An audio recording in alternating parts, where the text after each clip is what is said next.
So our first exposure to this whole on-premise situation was cleaning up the morning after a very large-scale orgy. Welcome to Normalizing Non-Monogamy, the podcast where we interview incredible people from across the entire spectrum of non-monogamy to hear their fascinating stories. We always strive to bring guests on the show who have a healthy and positive approach to non-monogamy. However, everyone approaches this a little differently, and at its core, our show is about hearing and learning from different experiences and approaches people have. With that in mind, it's important to remember that the views and opinions expressed by our guests do not necessarily represent those of our own. It's also important to remember that we aren't doctors or therapists and that we produce this show for entertainment purposes only. Please consult a medical professional for anything regarding your health that you might learn about on this show. We should also let you know that this podcast will hopefully include some explicit language.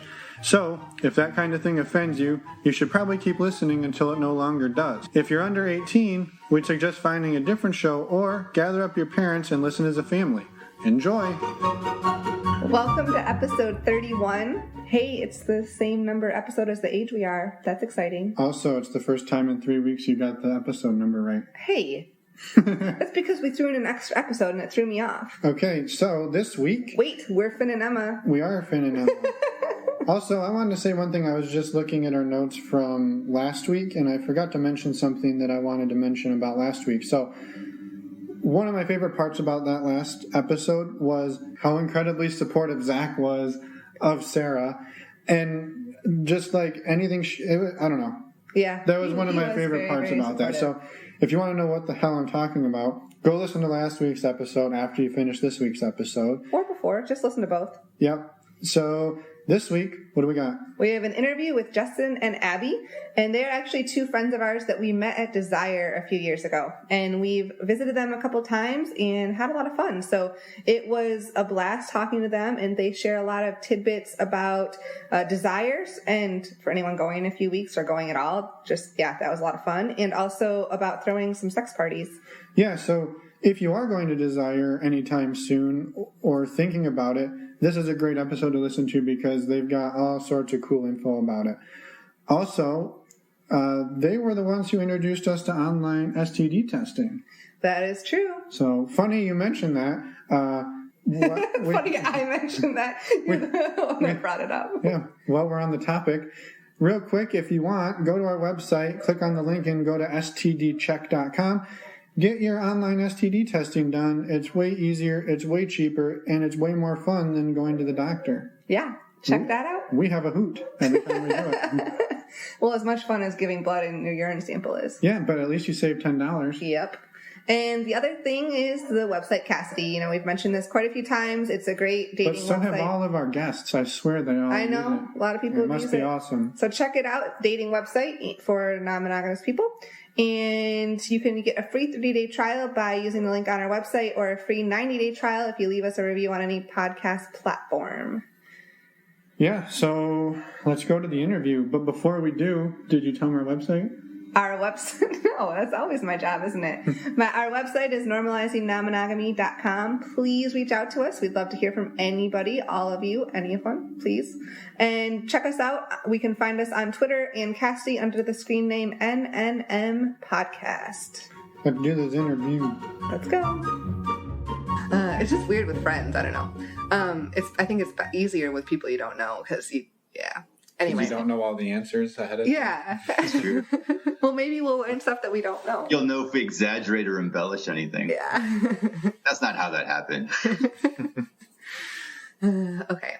Well, thanks for joining us tonight, guys. We are talking to some of our really good friends, Justin and Abby. And can you take a minute and introduce yourselves to the listeners? A little bit about where you're from and how long you've been together?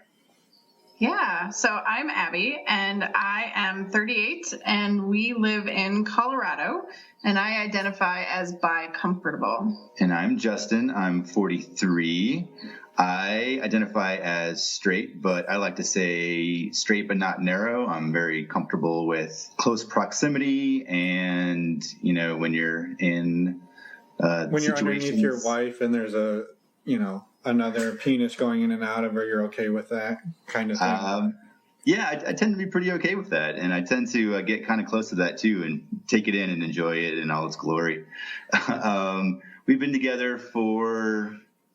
Do the math. Here I go. It's a trap. That's a trap.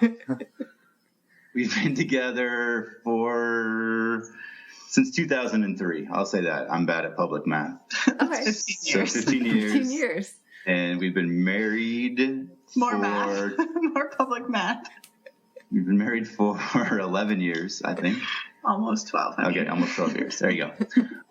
So we've been together for quite a while, and we've been doing this for most of that time, I would say. Mm-hmm. And when you say this, what do you guys mainly identify as? I would identify us as swingers. Yes. So we like to be, big brain about it and say we practice ethical partner non-monogamy, which is, means nothing to nobody, I'm sure. We talk about labels a lot, and we've heard other people talk about how labels box you in, and people don't want to be labeled as one thing or another, and we totally agree with that. But at some point, having a common language and common terms to express who you are and what you're looking for is important, because you have to have some kind of frame of reference for others to understand, how what your identity is. Yeah, exactly. So one of your previous podcasts, someone mentioned the term label should be descriptive and not prescriptive, and that's exactly how we look at it too. So we don't chafe at the word swinger. It's fine. The lifestyle is, it's a broad term that everybody uses, and again, doesn't mean very much, but we're comfortable in that as well. I don't know. Swingers these days has a different meaning than a lot of people, I think, used to attach that, the 70s key party kind of thing. But there's so many podcasts now, and there's so much out there, especially in Colorado. There's such a huge community that swinger doesn't really have that, that negative connotation that I think others attach to it. Yeah, I would agree. So maybe it makes more sense to kind of talk about what you guys actually do and how it actually looks. So how did you guys get into it originally? Who was the instigator in chief? It's a good story. So we were living in Europe at the time, and we were taking a lot of long car rides, and we didn't like listening to the local radio. And so we started downloading podcasts, and Abby, was downloading a lot of human interest podcasts. So I was downloading This American Life and other NPR brands, and Justin was downloading something a little bit different. He was downloading a lot of sex podcasts. So, as you do. The one that really started a conversation for us was a Sex is Fun podcast, and they were talking about Trip to Desire. And what really caught our attention about that was, could we be naked in front of other people? That was something we had never talked about up until that point. We had been married for like 6 years. Yeah, so this was 2008-ish. So we've been together for 5 years. And for those who haven't listened before or don't know what Desire is, it's the clothing optional, sex optional resort near Cancun. And there was a discussion on this podcast about a trip there, and being naked in front of people and different things going on. And we were kind of giving each other side eye, like, oh. While driving very, very fast on a European highway. Yeah. A little bit dangerous then, right? I was reacting to this idea of naked people by the pool while someone's getting you a blowjob in the hot tub. So there was a lot of side eye, and it started a conversation about whether we could do that. And it wasn't about the physical relationship or interaction with other people. It was really about, could we just be naked in front of people? And so that was really the origin of our open communication. And, many years later, now here we are. We are full-blown swingers. But there were many steps in between there. And one of them was Justin expressed to me, after we'd been talking about this for a while, that he had a desire to see me receive more pleasure than he alone could give me. And again, it took me a really long time to process that and understand what he was talking about. But he wanted more hands and mouths and penises than he could provide just himself. And that was mind blowing. I didn't know what to do with that suggestion. I didn't know what that meant for our relationship. So we continued to communicate through it. And why do you think it was so hard for you to like wrap your mind around that? Do you think just like your upbringing? I think it was social programming. I think it was you grow up, you go to college, you graduate, you get married, you do these social programming things, and we were on a path, and that was not prescribed in the path. So it was just hard to comprehend how that reconciled with what our relationship had been until that point and how we related to one another. So yeah, we processed that, and it was a lot for me. I had a really hard time with the logistics. I didn't understand how we went from this conversation of, yeah, it would be really great to add another guy to our sexual relationship to actually having sex with another guy. I didn't know how you met them, how you communicated these intentions, how you got naked and then started having sex. Like, there were so many logistical barriers in my brain. It's very true. Well, it's definitely not something any of us are brought up, or I shouldn't say any of us, most of society is not brought up with or told about until you kind of discover it.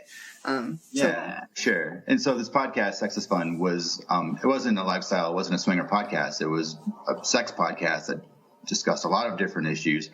Some of them were non-monogamy issues, but we kind of kept coming around to those. So we started to communicate more about what we want, taking some cues from these sex educators on this podcast and like, ask what you want and how do you have those conversations and how do you approach the subject. And so that really started to open up the lines of communication, which for me always kind of ended back at the same place, which was, I think it would be super hot to have another guy have sex with us and pleasure you. Cause I know that you're not necessarily into women and I really enjoy you experiencing pleasure. And so it made sense that the way that happens is to have another penis and more hands and another mouth. I do think it was disarming for me to not have him come at this from I just want to add another woman to our situation. And that's a lot of pressure. I couldn't deal with that. This day, even through everything we've been through, he gets very anxious about the possibility of another woman. It's so much more for him to please. Yeah, it's a lot of pressure. It's hard enough to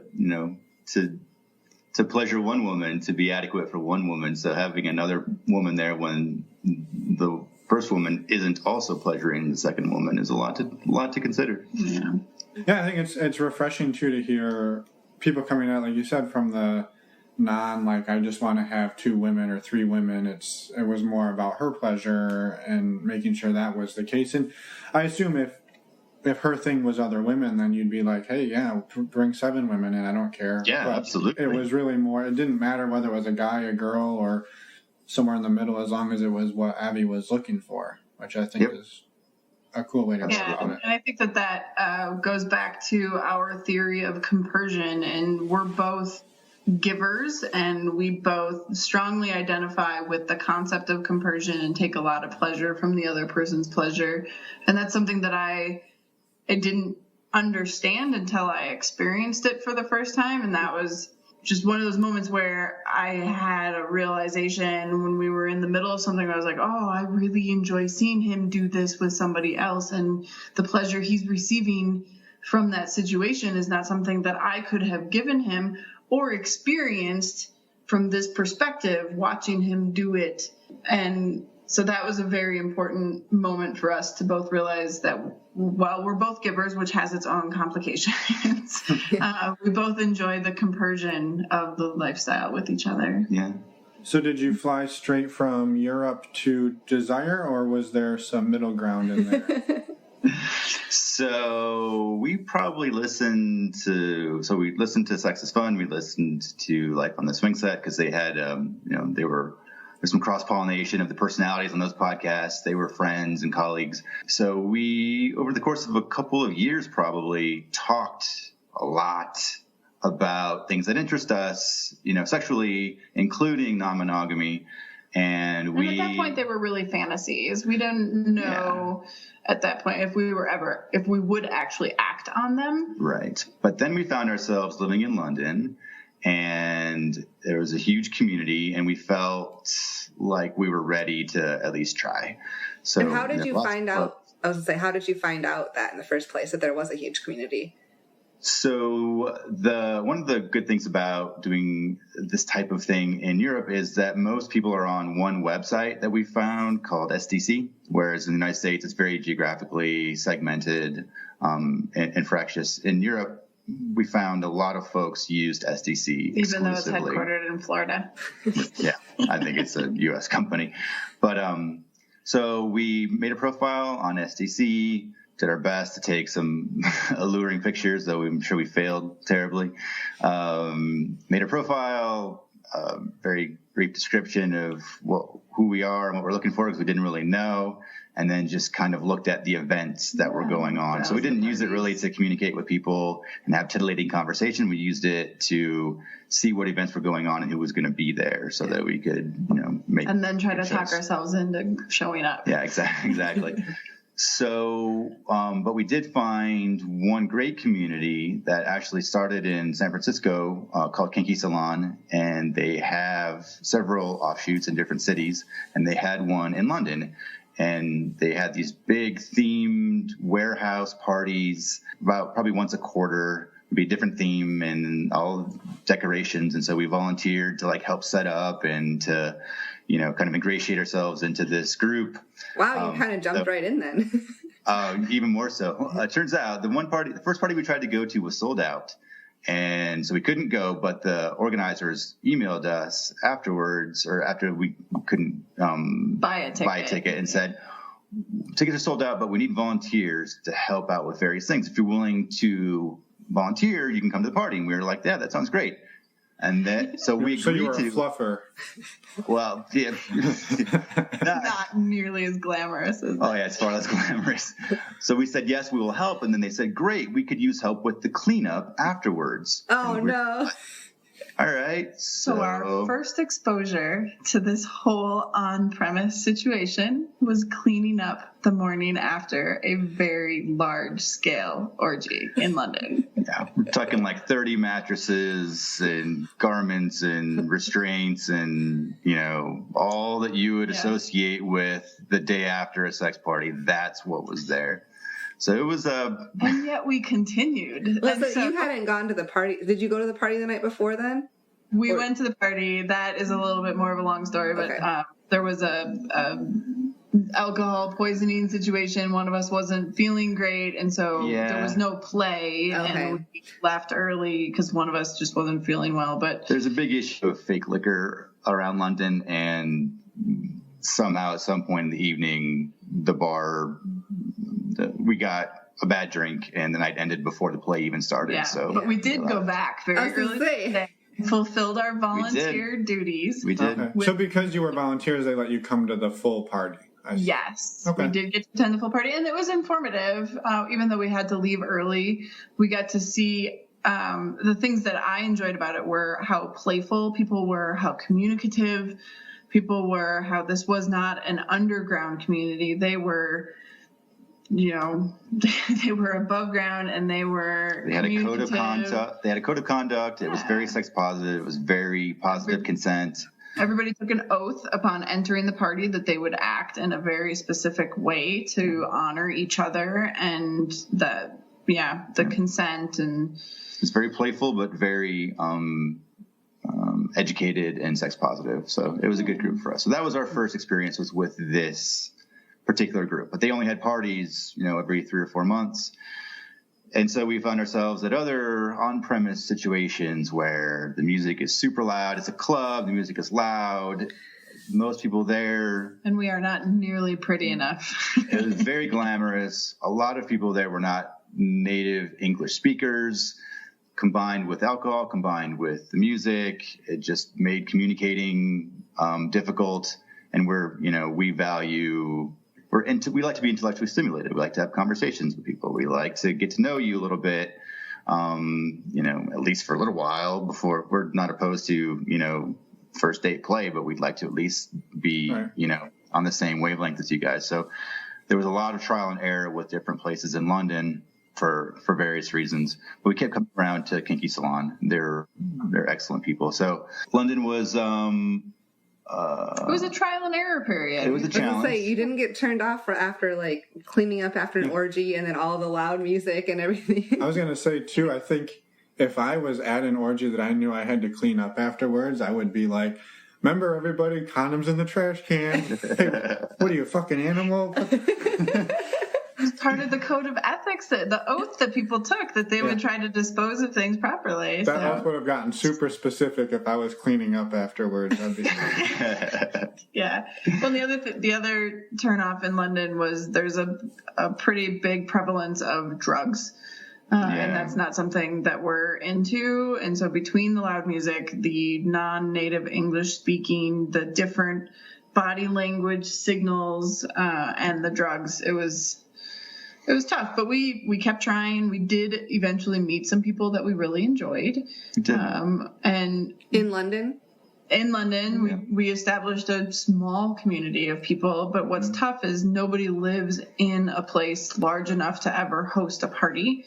So you're always seeking an on-premise situation where just you're for trying real to estate. Yeah, exactly. Where you're trying to meet up with people you already know, but it's not necessarily easy to get around. One of the clubs that we enjoyed in London was out near Heathrow Airport, which, if you're familiar with the geography at all, is not super accessible. Taking a night bus home at 3 a.m. to central London from Heathrow is 2-hour bus ride. Has its challenges, yeah.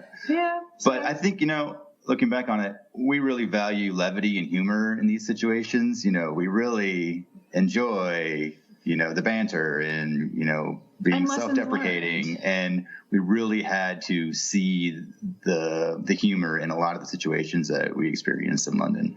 And I think that directly led to kind of our appreciation for the levity that we carry over into our play situations even today. And that nothing can break us. We will try a lot of new situations, and if it doesn't work out, we say, okay, well, that didn't work. That wasn't right. Let's try something different next time. And we persist. And it sounds like you had enough of a good experience to know that it was something you were interested in moving forward with and pursuing after you left London, I'm assuming. Yeah. And so this is probably a good time to check in with like our play style, right? So when we started talking about it, we were like, okay, first party we went to, we were like, okay, we're only going to do Megs. We'll only have sex with each other in this environment. Explain what Megs is. Monogamous group sex. I'm sorry. We'll only play with each other. Yeah.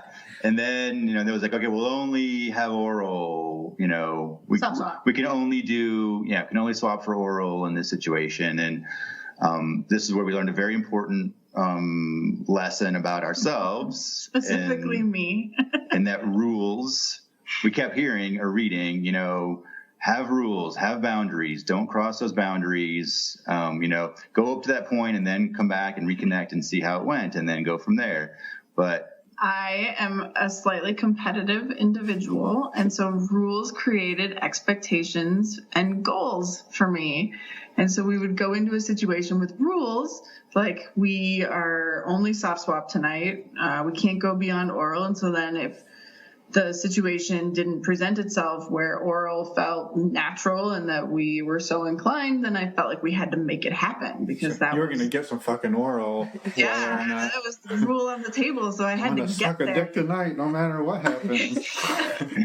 So that created some tension because we didn't always meet those goals, and so then I felt like I was failing. Or that you would try and make it happen when it wasn't happening organically. That's not a good situation either. No. Yeah. So we went from monogamous group sex and then we can only have oral to like, well, let's just not have rules. We've communicated about these things for like 2 years. I have a good idea of what you're comfortable with. You have a good idea what I'm comfortable with. Let's just communicate in the moment when things present themselves and trust each other to make good decisions in the moment. And that happened early on, and that's how we still operate today. Yeah. But so in the course of London, we went from brand new by the time we left London 2 years later, we had become a full swap couple. Although, with another American couple. Yeah, we met another American couple at a party. It took them back to our place, and we were like, "Hey, this is kind of lame. You want to go back to our place?" They're like, "Yeah." So we ended up taking the tube like all the way across town for like an hour and 15 minutes. Fluorescent lit tube ride at 1 a.m. As the buzz is wearing off, you're like, we get back to our place finally, and you're like, still want to do this? And they're like, yeah, we're in this. Yeah, you're not way too far. That's some hot foreplay right there. Yeah, really. So so we went from brand new to leaving London as full swap, and then we moved. But that was over 2 years, right? Yeah, over 2 years. Yeah. And then so that took us twice. Yeah. Do you want? We can continue the evolution story. Keep going. I think. So we moved to DC, and you became our sexy ambassador in DC. Well, I through the Cassidy website became involved and started attending the GUC or Girls Uncorked events.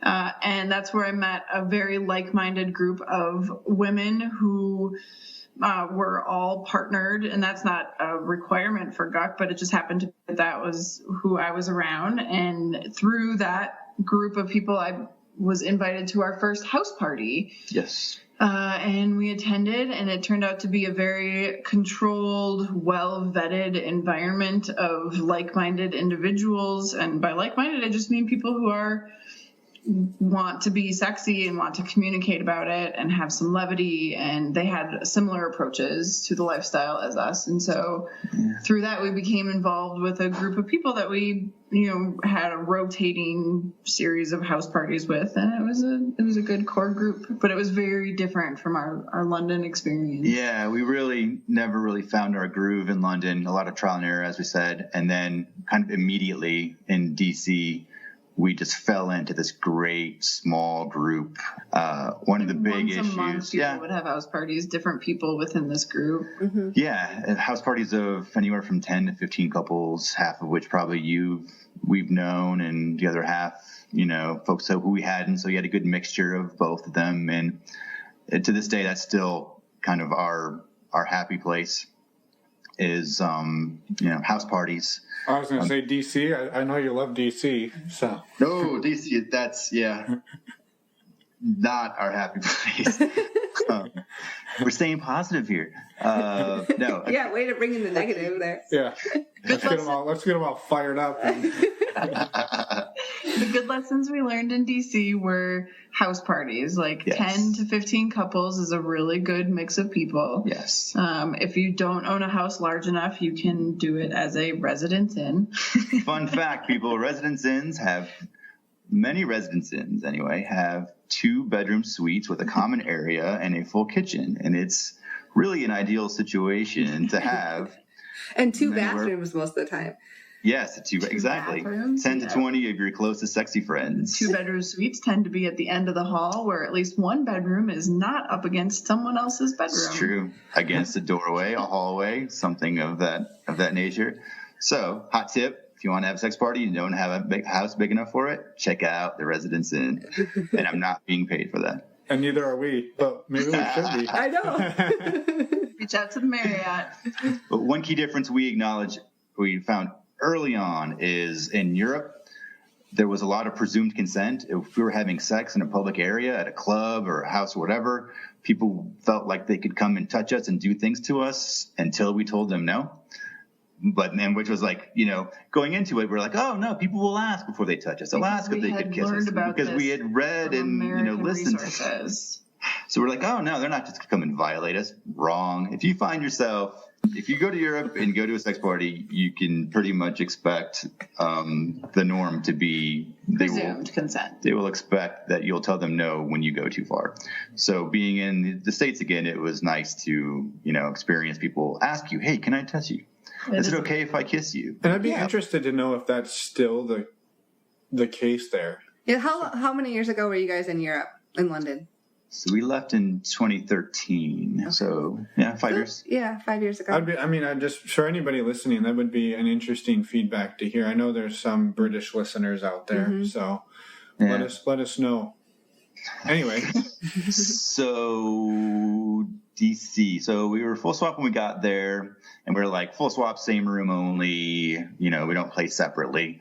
And some of our, I think all of our evolution has happened pretty organically, just based on the people and the situations, the people we've found ourselves in various situations with that lent themselves. It just made sense to, in the moment, try something new. And again, I credit our communicating, over-communicating, re-communicating, ad nauseum we communicate about these things. Yes. So that when we're in the moment, we can make the right decisions. So we were at one party in particular, and we're in a group situation, and then we're all kind of standing around in the kitchen after playing, as you do, even no matter what party you're at, everybody goes to the kitchen. Naked and eats food and talks. So we're standing there, and you come up and ask, and like, hey, the people we were just playing with, he asked if I'd like to go upstairs with them. Would that be okay? And we had never even talked about playing in separate rooms, much less separate scenarios. And it just, in the moment, I was just like, yeah, that'd be really awesome. Go do that. So, but through our over communication, there were things that I intuitively knew. Like I would not have felt comfortable closing the door when I got into this other room. So there's things you learn about your partner and about your play style that apply to new situations. So open door. And I obviously, even if we were in a separate room, our same rules applied about barriers and sort of our play style. I don't know if there's specific things we can say about our play style, but there's a lot of levity in it, and we're very transparent about what we do and who we do it with. And it helped that I just saw him fucking you, so I was pretty comfortable with the whole thing. I didn't have I didn't have a negative reaction when it happened in the moment, so chances were pretty good that I wasn't going to react negatively to it. But navigating a new situation, I'm just trying to find ways to explain why that was okay for us. And it's because we had over-communicated going into this and every situation. I knew some of our ground rules, which were don't close the door, don't have penetrative sex without a barrier. There are baseline rules that apply even when you try something new. Yeah. And we trusted each other implicitly at that point. So, you guys have talked a lot about the communication side of it. Do you think that your communication has improved since you guys started doing this, or have you guys always been on top of it? It's improved. I think, we've always communicated, but I think what became clear is how we communicate differently, our different communication styles, and how those two go together, which, we knew it on some level, but it was very obvious once we started having sex and then coming home and talking about it or thinking about it.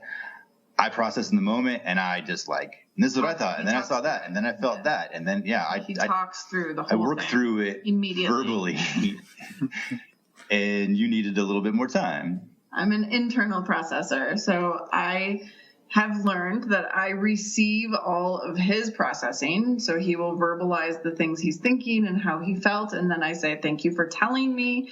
I've heard what you've said. I will get back to you with my reactions in 24 to 48 hours.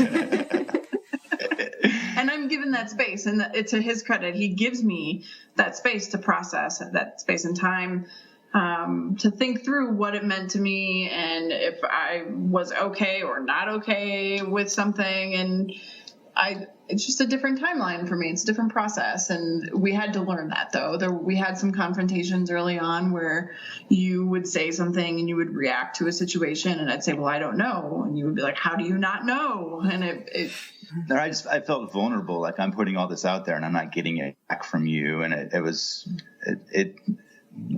again, vulnerable. It feels like I'm putting my thoughts and my emotions out there, and I really want to know how you interpret those and what you're feeling and how you're thinking. And I just needed some time. I get it. And we didn't argue about it, but there was a learning curve there, and that's carried over into everyday life too. Like knowing how you process things and when to bring things up, sexual or otherwise, has been invaluable. Yeah. Has there been times through all of this that you guys have, accidentally or just broken a rule or done something that you had to work through afterwards? That would be a good example. Not rule breaking, since we don't really. Yeah, right. That's true. We cover you don't have rules. Yeah. Broad left and right limits, more so than rules. So there was maybe boundary, I guess, would be a better question. Boundaries, yes. But going back again to labels, we accept that boundaries are also called rules. That's true. They are synonyms.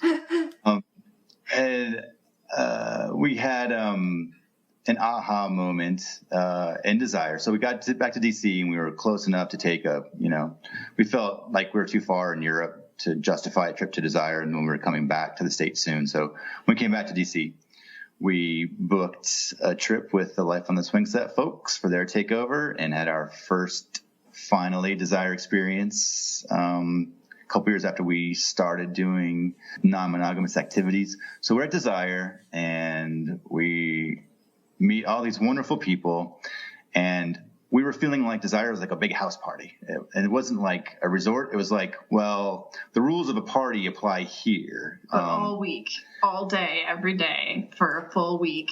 And this specifically, in my mind, was applying to separate room play. We'd played in separate rooms. And so in my mind, this would be a great test bed to do new things and see how it goes, including exploring separate play, which I viewed very much like being at a house where you go from the kitchen to a bedroom. This time we're just going from the hot tub to somebody else's room, So I had said early on, if you find somebody here, it seems like you and this individual are clicking, getting along very well. It's great. I love to see you guys interact. At this point, we'd had sex with this individual and his partner, and it's great. And I felt very comfortable with them. And as I said, if you find yourself, in a situation where you have an opportunity to have sex in his room or in our room without me there, it's something that I'd be interested in you exploring if you feel like you want to do that. So you took that on board, I think, and I think you were feeling it. You were feeling the vibe. You were feeling the experience, and you're very interested in him, and things were going very well. I probably did my initial dismissive, like, yeah, whatever, that will not happen. Right. So a couple of days later, we are in a situation, an environment where the evening was not going well for me. Like in Desire, there's a lot of emotions, and it's an intense, especially for introverts. Yeah, especially for people who don't gain energy from being around other people. And you need to check in, and you need time for yourselves. And we had done that, but not to the level that I needed on this particular night. And I was like, so we're in the playroom at the disco at Desire, and this guy who I love this guy.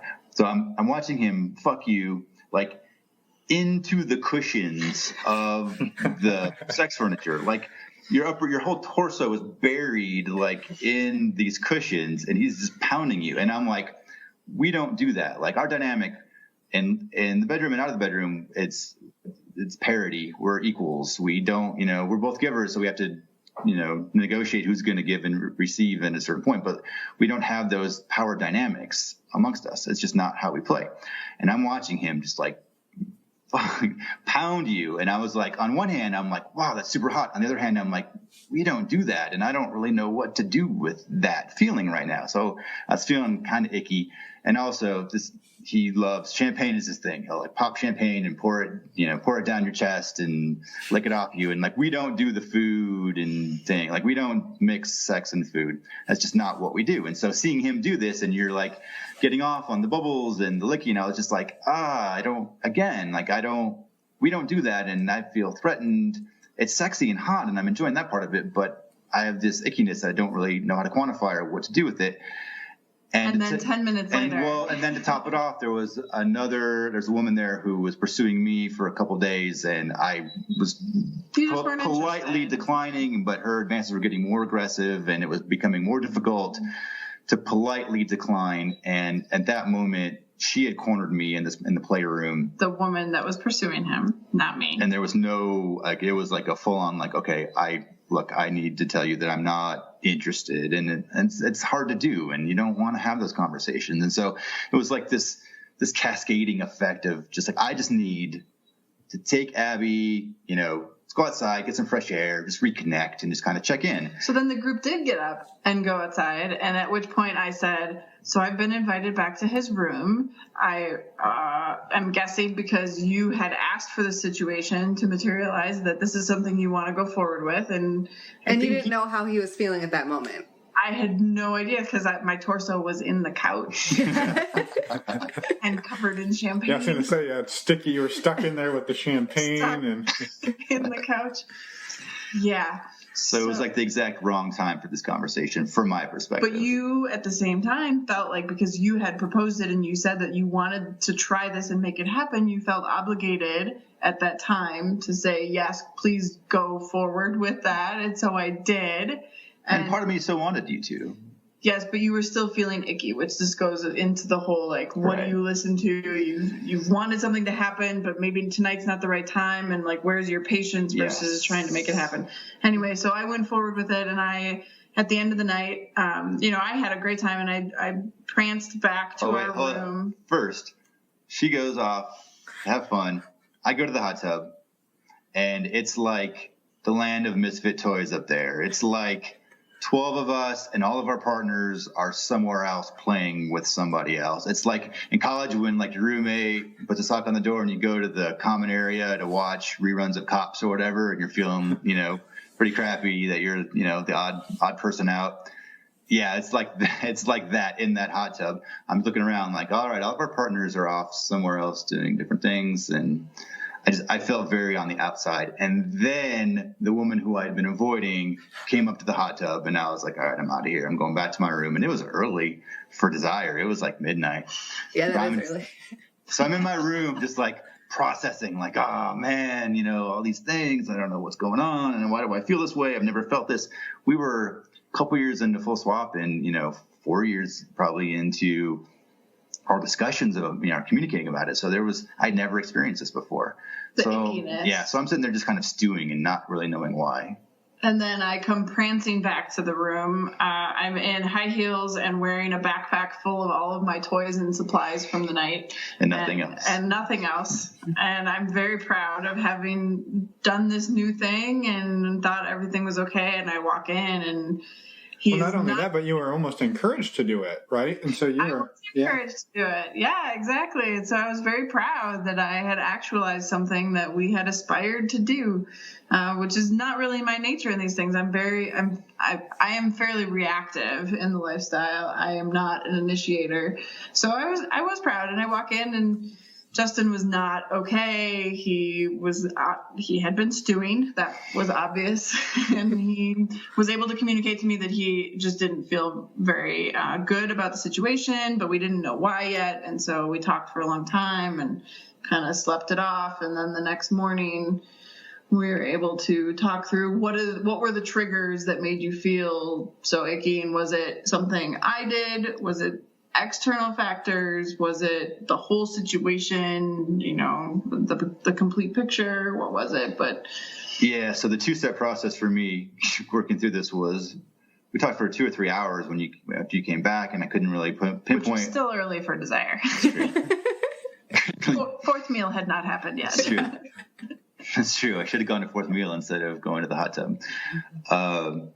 But so the 2 things that worked for me were before we went to sleep. Like I tried to talk through things and I couldn't really figure it out. And you're like, look, I don't know what you're feeling or why, but you're my priority. You're the first thing I think of in all these things, and none of this happens without us being together. So whatever you need, however much time you need, whatever you need from me, I'm here for you. I won't pressure you, but you're my priority. So just know that. And that was like, that's what I needed. I just needed to hear you're special. You're my favorite. You're my partner. All this is us first, and everybody else comes afterwards. And I needed to hear that. And I felt good enough to go to sleep at that point, not really still knowing what was triggering these things. And then in the morning, we woke up, got a bite to eat, went to the beach bed, kind of laid there, and I don't know what had happened in my sleep, but it kind of all came to me. It was like, it's counterintuitive, right? Like it's the things that you were doing that we don't do that were bothering me. And I didn't really understand that in the moment, but like we don't do food play. I'm not dominant with you. These were the things about that situation that were bothering me. But then I had the light bulb went on, and I was like, idiot, that's why we're doing this. Like, I don't want her to have sex with just guys who look and act and talk and touch and kiss like me. I want you to do new things with new people and have new experiences. That's it's a big part of why we do this.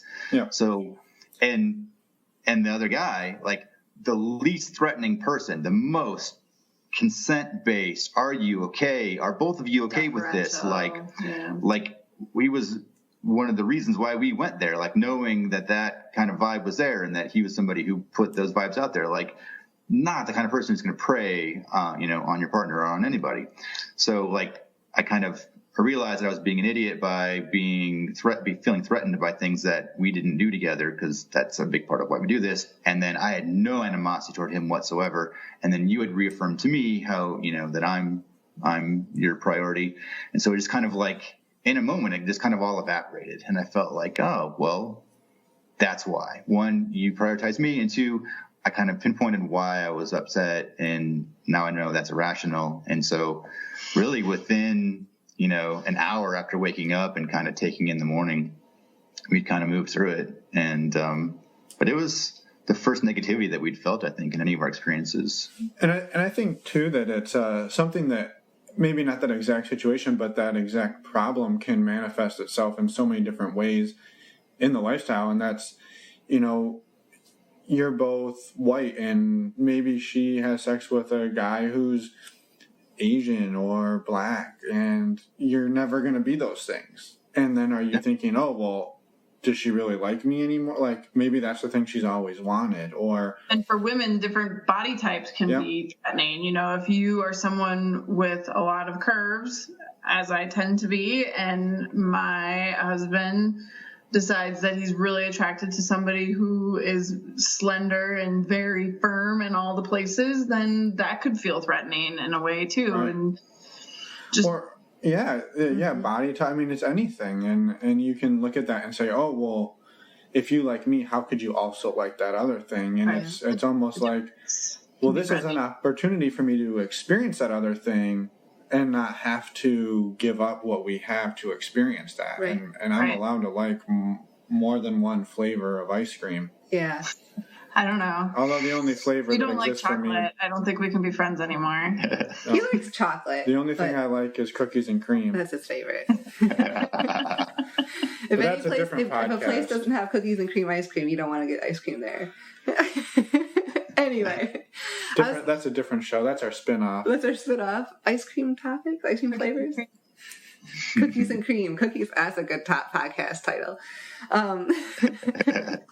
I was going to say that could really be towards play styles too. I think that's, to your example, seeing your partner play differently. We're like, hang on, that doesn't happen. Like, why that? Maybe that they like that way better than they like with me. Or the ultimate one, she's never come with me like that before. And that can be really almost striking to you to see your wife or your partner, your husband, all of a sudden getting an amount of pleasure you've never seen doing something that you've never done, or doing the exact same thing that you do, and all of a sudden it's working completely different, and you have no idea how to process that. So. Yeah, those are big deals. Yep. And I think getting through them is just knowing that no matter what happens, nothing can break you as a couple, which is something that we stand by. Like, this is something we do and we enjoy, but we do it together, and it's successful because we're together and nothing can break us. Yeah. And I think one of the other things that we always maintain, and it hasn't been used, maybe it's been used one or twice, but it hasn't been used often, is the veto card. And so throughout any situation, whether it's an individual or a specific party, we maintain a veto card. And if someone is just feeling icky at any point, even if you've already started and like things are going along and someone just says, you know what, I'm not feeling it, this isn't right, and then you just get up and walk away, and you don't have to explain yourself in the moment. It may be healthy to talk about it together later and try to figure out, as we did in that situation in Desire, what caused the icky feelings. But knowing that you can remove yourself and your partner from any situation at any time is very empowering. It makes you feel like you are in control of this whole situation and you don't have to do anything that you don't want to do, which you don't, but it's a good card in your pocket. Yep. Yeah. So have you guys? That's a good thing to have. I mean, I don't know what to say about that. It's one of our few rules. One of us can say no at any time. Yeah. No, I think that's a great implicit, thing. but it's good to articulate it. Yeah. Right. And have that in the back of your mind. Like, I can get out of the situation. I know my partner's going to support me 100%. Like, that makes the situation going into it a lot easier. Right. Yeah. And they won't pout, and they won't like say, "Oh, are you sure we need to leave right now?" Yeah. Like especially the longer longer we do these types of things, like there's no one situation or one person. First of all, if it threatens my partner, then that's the most important thing. We're going to, remove ourselves from that. It'd be helpful to find out why so that we can maybe avoid that kind of pitfall later. But at the end of the day, if either of us aren't comfortable, then there's no questions asked. We're just not doing it. But the other thing is, there's so many people in so many situations that one person or one situation isn't worth screwing up everything else that we're going to do or that we can do down the road. Like no one situation is worth screwing up. Like, no, I'm sticking to this because I was really feeling the vibe and I really liked her and she really liked me and she had, this or whatever. Like, it doesn't matter. There's so much that's going to happen that you don't need to mortgage everything for one person or one situation. Yeah. At least it's for almost us. that fear of missing out. Yeah. So one of the things, and you guys have talked about it, and that we see a lot come up is the topic of consent and the topic of safety within the lifestyle. How do you guys, have you found a way to navigate those topics in a sexy way? Or I guess, how do you guys go about navigating those in your... The share circle, the cry circle, the circle of death. People make fun of us for this sometimes. I think safety for us boils down to transparency and communication. And one of the ways that we are transparent is we do something very cheesy. If we are in an organizing capacity at a party, we like to make sure that there's a share circle. So one of our first at Desire, we will credit Ginger and the professor of the Life on Mindset podcast for teaching us this at the first, I think it was the first party we went to at Desire. Things were going well, music was going, people were getting on, and they sensed that the moment was about to happen where the clothes were going to come off. And so they got call time out and they said, okay, thank you all for being here. We're Ginger and the professor. We identify as such. I guess, I'll fast forward to our parties to answer your question directly. They taught us this technique. So when we host parties, when we sense that there's a moment where things are about to get sexy, we call time out. We say, thank you all for coming. We really appreciate you. Some of you came from a long ways. We're honored that you're here. I'm Justin. This is Abby. We just wanted to give you all a little bit of information about ourselves so that everybody can feel comfortable in the moment, in the play situation. So we both identify as straight. You go through your spiel about your comfortability with women. I go through my spiel about being straight but not narrow, my comfortability with proximity of pleasuring a woman. We require condoms for penetration. We do not require condoms for oral. You have a latex sensitivity. So we bring a lot of non-latex condoms everywhere we go. Yep. We were last tested whenever that was. Nothing to report, no issues to deal with. If we have any kind of things, given the people who are at the party that we are looking forward to that evening, then we'll put them on the table at that point. No expectations. As an example, there are people who like to spank, and I'm a very sensitive individual when it comes to tactile, the touching and just the way people interact with my skin and my body. And so we often put out a disclaimer that I'm very sensitive. Start very gentle. Start gentle. Know your audience, knows who's around you and what the disclaimers are that you have to put out there. I say start gently with the oral and then pound her later. There's a into progression. The cushions. Into the cushions, exactly. Preferably with champagne. So to summarize that, though, you guys basically do a quick, maybe 1 minute elevator speech of who you are, the things you're into, the things you're not into, and any major pitfalls that people need to avoid while playing with you. Absolutely. And then it goes around the circle and everybody gets to do the same thing. And yep. Yeah, and I think everybody does it to their comfort level. Some people will just introduce themselves and that's it. And then they say, see us about other things later. And they just request that you follow up with them directly if you want to have relations with them. But generally people follow along, and we've gotten a lot of positive feedback from folks that it is a good icebreaker, that they feel a lot more comfortable with the transparency that builds trust among people at a party. Yeah, even after, the chances that you've had a conversation with every single couple in that room, every single individual in that room about how they identify, what they're looking for, what they don't like, what they do like, it's probably not going to happen unless you've met all of them before. So we try to create a situation where there's not going to be awkwardness of somebody approaching a woman who maybe only plays with, who the only man she plays with is her partner, but she plays with other women. So It's not this awkward situation where you go and, At the same time, we have had feedback from people saying, hey, you guys seem like great folks, but your communication style is a little too direct, and so that doesn't work for us. We would like more mystery in our play situations, so we're not a good match. That's not share circle related mostly. That's just generally communicative. It has, but there have been people who are like, yeah, that was way too direct for us. We don't want to do that again. Yeah, and that's fair. Yeah, and I understand that, but I also can see it too where, and to be transparent about that, we've been in share circles with you guys and other people. And, for certain people, it's very helpful to know at the start of an event, these are the things I need to be aware of. I'm not going to blindly walk into a trap that I didn't know was there. And people could say, oh, well, it takes away the sexiness. But for some people, it really puts them at ease to know I can navigate this space comfortably now and not step on a landmine that I didn't know was there. And that's not to say that all consent goes out the window, because in the share circle, she said she's a full swap person, so I can obviously have sex with her.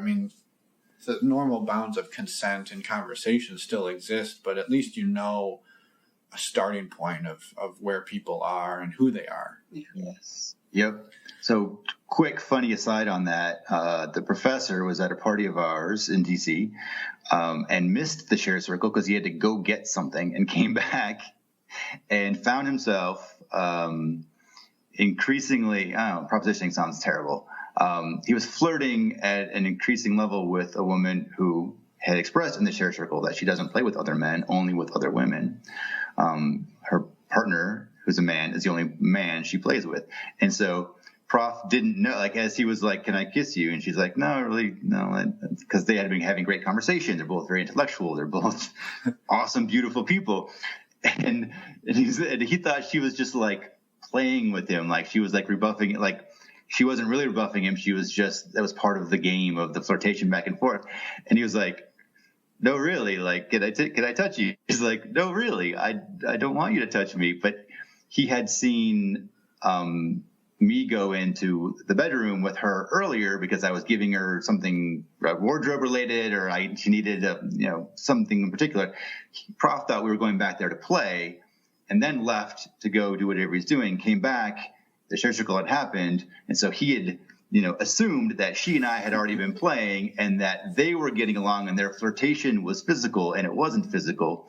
And finally he got this moment, he was like, oh, you really don't want to play with me? And she's like, no, you're awesome, but I don't play with other men. And he's like, yeah, you do. I saw you go back there with Justin. And she was like, no, that wasn't a physical thing. So anyway, it just goes to show you that you can assume the wrong things. If you miss that critical moment, you can misconstrue other things that will lead you down a road that may be awkward or humorous for others later on. Right. So I guess we alluded to the fact that you guys have started hosting parties. Can you talk a little bit about how you started doing that? Yes.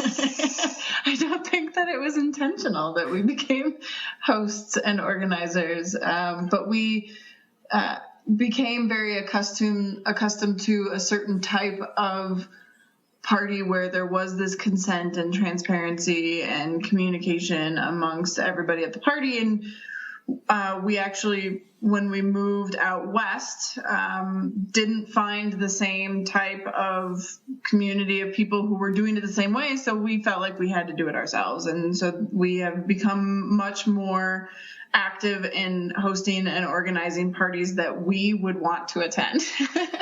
Yeah, it started small in London. Like, the on-premise stuff was really difficult. So like we would meet a couple at a party and then we would just have them to our flat, and it was just the four of us. Mm-hmm. That was like the first instance of that. And then in DC, at these house parties, they were all great, but we really clicked with a couple of couples early on, and it made sense. Like the six of us really got on well, and we don't experience that a lot. We hadn't experienced that a lot. So we were like, hey, why don't we just have, in between the bigger house parties, why don't you guys the four of you come over on a Friday and, we'll just, the six of us will hang out. And so that started there. But I think probably the big moment for our hosting, our hosting experience really took off when we went to Desire one year and Ginger and Prof couldn't make it. And we, being introverts, we were like, well, we've hitched our wagon to them for a couple of years now, and they've left us to our own devices. We're going to make an effort this year, and to honor them, we are going to be the ones who initiate conversations in the hot tub. We're going to be the ones on the beach who just walk up to people and, ask us, hey, how are you? Where are you from? How long have you been open? That kind of thing. We're going to try to be, one of those. We would try to be a touch point for others to come toward and facilitate that kind of activity. Mm-hmm. So we decided that year at Desire we were going to host 3 parties, and we're going to meet people and invite people to we decided to get a passion suite because we'd been going to Ginger and Profs and they weren't there. So that was our passion suite year. Mm-hmm. So anyway, we decided to be extroverts, to put ourselves out there, to be the ones to instigate and to see how it went. And I think that was kind of where we crossed that threshold between before we would just invite 1 or 2 couples over who we already knew, to just like, hey, let's try and cultivate this group of people who seem to all get along, and we think that they're just they could benefit from a common space to explore these kinds of things. So I think that's the year we met you. It is. Yes, it is. Yeah, I guess we never covered. We did meet you guys at Desire. So anyway, it's a long-winded way of saying we tried to be extroverts at Desire, and we met a bunch of people and invited them to our room. And I think what it comes down to is we want to create an environment where people feel safe, that they feel like they can explore their boundaries, they feel like they can try new things or do old things with new people. It's about creating an environment of sexy openness and exploration and all those words, and also, who doesn't love just a giant orgy? Have you guys found that you gravitate more towards a group environment rather than one-on-one with another couple? I guess that's 2-on-2. Yeah, so it's like these are some of the lessons we've learned too. Like people think, let's just have a threesome. Like that's super complicated. Just bringing really one person in, that's advanced non-monogamy. That's not beginner, right? So we thought, we'll meet couples. That seems easy and safe, and that's the easiest, because you go on a website and they're going to Cassidy or STC or whatever, and you meet another couple and you go out and have a date and invite them over. But we found that it's difficult to have 4-way chemistry with 2 other people where everyone's on the same page, everyone's equally attracted, everyone's sexual energy is shared amongst those people, and it's hard. We enjoy it still, and that tends to be where we start meeting new couples, just meeting them out 2-on-2. But it's a lot of pressure. It's like, and we're not swappers, we're sharers, but swapping, like, okay, what are they doing? Oh, they've moved from kissing to oral. Okay, now we got to do oral. Oh, now they moved from oral to penetration. Okay, well, now it's time for us to have penetration. And it's just, I don't know, for us at least, 4 can be difficult, and 4 can have a lot of pressure, and there's not always that mutual attraction all around. So we found that having small groups of people, six and more, I don't know, 6 to 20. 6 to 20. Let's call it 6 to 12 the sweet spot. Because like, you know, you can like, we've exceeded. You can play and then like get up and like go get another drink and then come back and just kind of like, oh no, that's going on. You can look engage at that. and step and back disengage, and watch your partner enjoying something. Watch the whole atmosphere and energy of the party and appreciate everything going on. And then you can jump back in. And there's the group environment creates more flexibility and less pressure. Yeah. For us. Yeah, small groups is where our it's counterintuitive, but it's true. Yeah. It is counterintuitive, but because you can step back and take it things at your own pace, and if it's the right party, no one's going to pressure you to go further, and you can just take it all in and watch live porn in front of your face, which is amazing. Or on top of your face. Or the right situations. If you've stepped back and you're like, oh, wait, that's happening over there? Oh, I want to be a part of that. And if you've created the right communication base with everybody, you can just jump over there and say, hey, can I join you? Do you need a hand here? I have some lube. Or a towel. There's some crackers. I feel like this is getting really specific. Well, maybe because you eat a lot of crackers. Yeah, but I don't need towels. Okay. Moving right along. So to sum up the hosting thing, it's actually become more of a necessity in Colorado.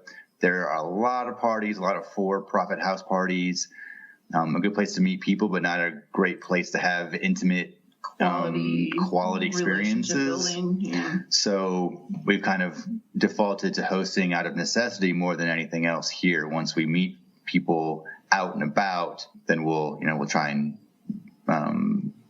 fairly regularly invite small groups to our house, because that's where we have quality experiences more so than at clubs or at the bigger house parties. 200 or 300 people is a lot of people to try and navigate their way through. But then we can control the music and we can control the food, and there's just a lot of us being in control of things also that lends itself to us being more comfortable. Fewer crock pot wieners, more bio wieners. And cheese and crackers. Hence, been eating a lot of crackers. Funny story. We're at Desire. We're hosting a party. Everybody leaves for the evening. Finn had been lounging on the Chase Lounge, as you do.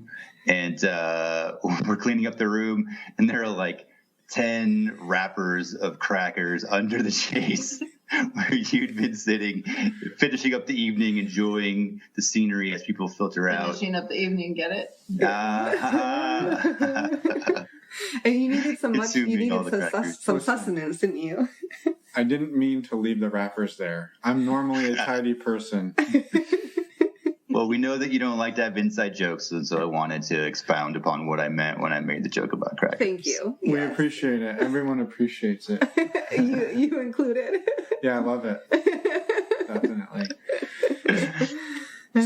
So our last two questions are typically... Wait, I have another question. Fuck, every time. I know. Our last three questions. I wanted to ask you guys, have you ever considered closing your relationship back off? And do you think that's something you would do in the future? That is a great question. And I don't think that we would ever retreat so much that we would not call ourselves swingers. Whether we're practicing swingers may come and go depending on other things going on in our life. But I had a moment a while ago, maybe 18 months ago, 2 years ago, where I came to the realization where I said, this is no longer something we do. This is who we are. Yeah. And so now we identify as these open people, and whether we are out there seeking swinger encounters or not, we will always be open people and identify in some way as swingers. I agree. I think we'll always be open. I think it's going down a thorny road, but I think it's in our nature. I just think that's who we are. And even if I mean, we've deprogrammed socially from being monogamous. We can never go back to that state of mind. yeah. I mean, there's still pressures that we encounter every day they're reinforced. Monogamy is strong in society, and so every time one of us brings up a new experience that we hadn't previously discussed, there's like that kind of increased heartbeat, and your heart rate goes up, and you kind of have to think through, how am I going to ask for this, because the social programming is so strong. But I do think that we've kind of shed that enough to understand who we are. And I mean, you can be a lawyer without practicing law, right? I mean, you can, if other things in your life kind of overtake what you're doing in some regard, you can kind of minimalize other aspects of it. So I think that it will always be, at a minimum, part of our fantasies, and something that we will leave the door open to down the road. I don't think we'll ever go back and be like, whoa, that was a fun trip, but now we're going to be monogamous again. And if people do, that's great. That's what But we also leave that open to each other. That's part of the veto card, to say, if Justin ever said to me, I'm done, I just want you to myself, I don't want to have sex with other people anymore, I would respect that. I may not change my overall brand of thinking of being an open individual, but if that's what he requested of me to make our relationship a success, I would do everything I could to make that possible. That's part of the veto card. But I don't know how that would happen. Yeah, it would. But you know what? We didn't know. I had no idea we would evolve to where we are today. So I could never predict where we will evolve to down the road. But yeah, if you ever said, I need to not do this right now, and I think that would be the key. We'd both say right now. Yeah. You're not ever, never, always people. No, generally. We're not binary. We're all about shades of gray. And this goes to another point that we learned early on too, is like, everybody has the right to ask for what they want. You should be able to, with your partner, ask for whatever you want. They have a right to say no, but you should still be able to ask, right? And even if they say no, it doesn't mean that it's a no forever. It just means it's a no for now. And when the time is right, you can bring it up again. You can ask for it again down the road. So we allow each other to ask for what we want. We allow each other to say no, and then we allow each other to ask again later on if the situation has evolved to the point where you can have that communication again. So yeah. I don't know. That's a very long answer to a very short question. No, but I think you had some really spot on advice in there about not always giving a definitive answer, and just because somebody says no, not today, you can bring it up again, and you don't have to bring it up in an annoying Maggie way or desperate way, but it's okay to reapproach a conversation a couple of years down the road or a month down the road. So. Right. Yeah. And the other part I think is interesting about you went from this is something you do to something you are, who you are.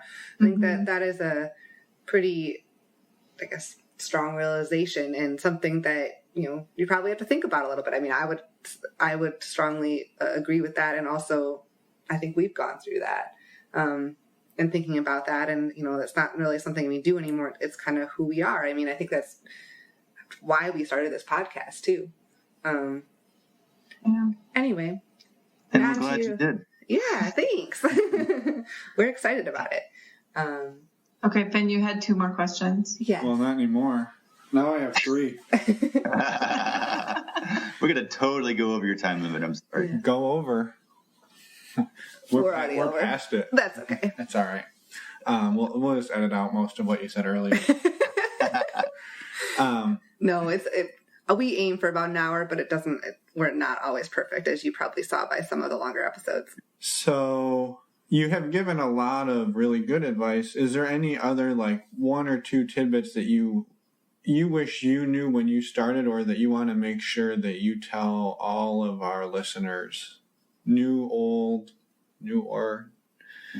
I'm just going to shut up.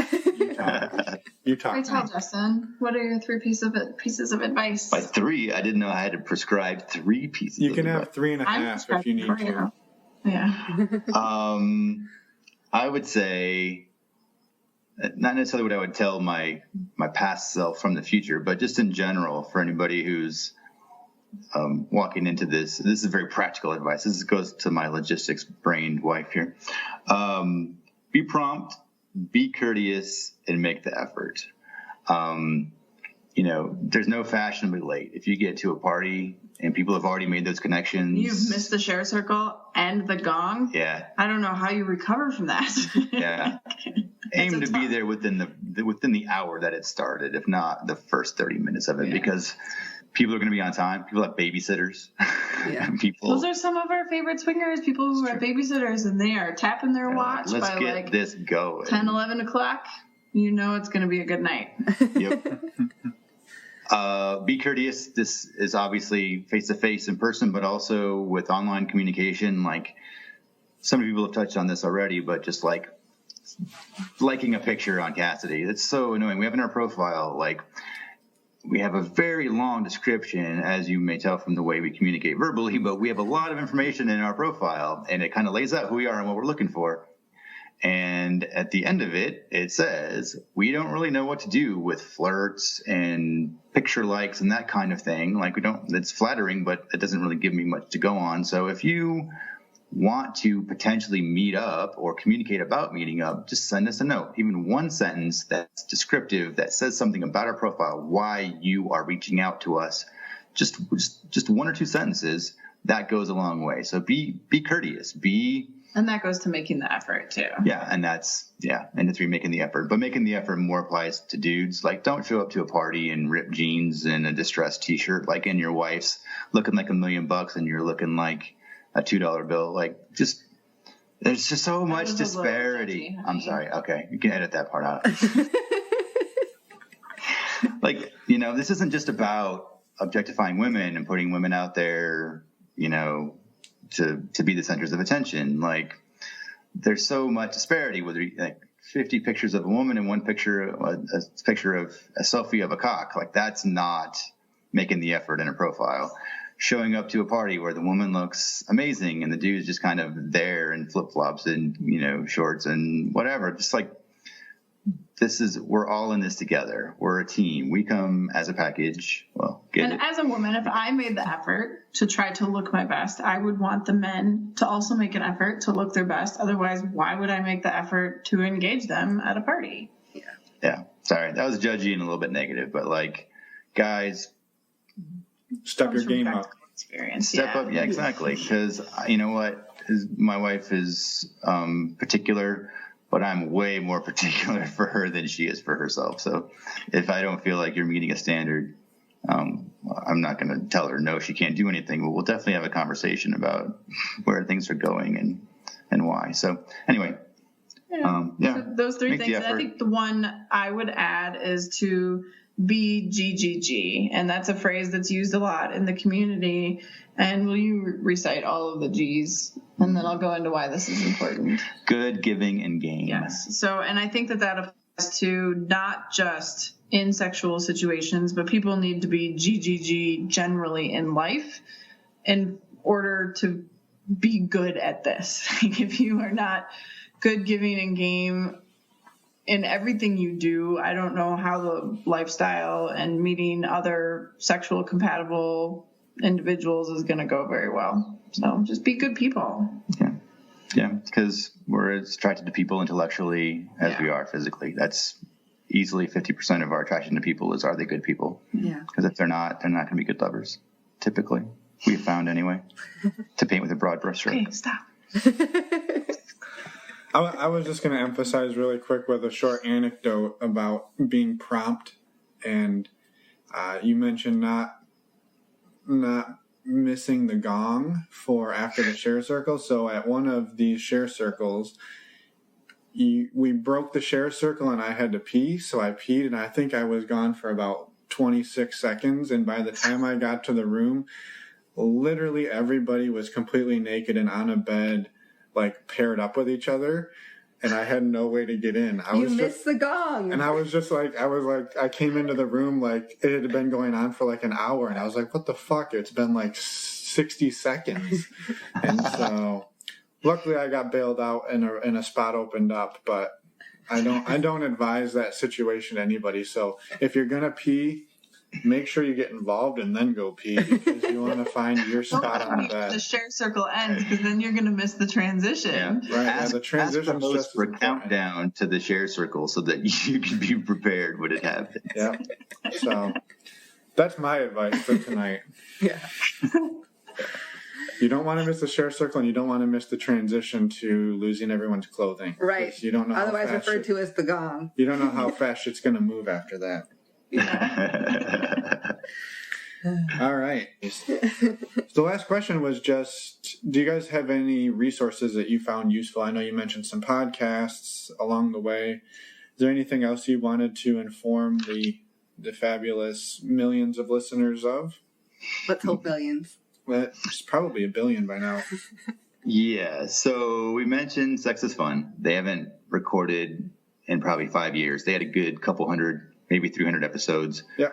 They're fabulous people. And they're still all available online, by the way, which we'll put the link in the show notes. Great. Excellent. Again, there are some non-monogamy related episodes, but most of them are just general sex topics. Yeah, sexual health. There's a lot of good information in there. Yep. Yeah. They were, I would say, singularly responsible for us being where we are today. And Life on the Swing side, obviously, great people, great information, great takeover at Desire. I'm sure you've heard about it ad nauseum, all of you out there, but it is so worth doing. If you are considering a sex optional vacation, that is the one to do, in our opinion. Books. Opening Up. Sex is Dawn. Sex at Dawn. Sex at Dawn, sorry. And Ethical Slut.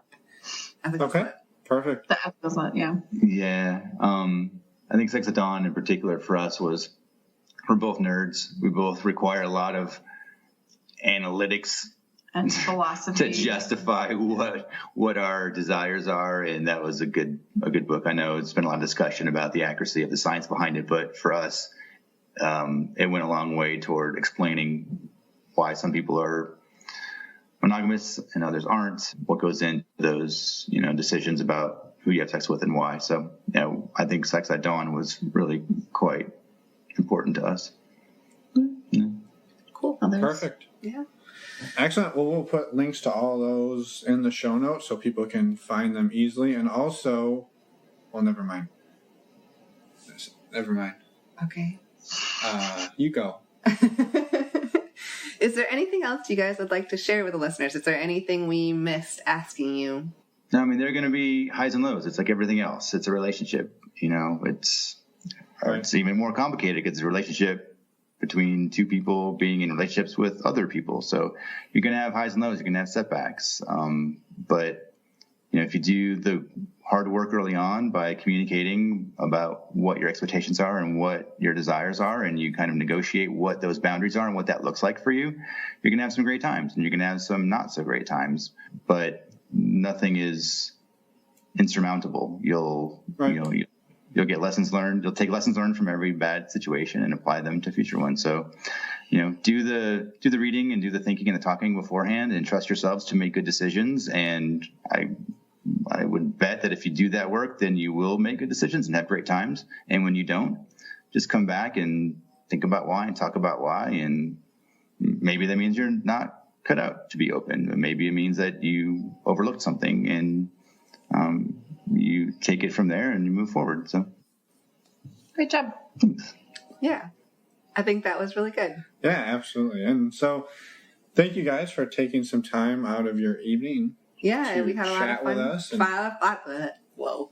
We had a lot of fun talking with you guys, and appreciate all of the insight and stories. Thanks for having us on your podcast. This is great. We appreciate you doing this and allowing us to be part of it. We appreciate you generally. We do. Also this. Absolutely. Well, thank you guys, and we appreciate it. Everybody's appreciating everybody. So happiness all around. Yeah. So have a great evening, and we will talk to you guys soon. All right. Take care. Bye. So we're back. Yeah, that was a lot of fun. Yep. Thanks to Justin and Abby for taking time to chat with us and putting up with us, and for sharing all the great information that they shared with you. Yeah, they're really good people. not a whole lot else to say, I don't think, other than next week we've got episode 32. Yeah, see, now you have trouble counting. No, I count just fine.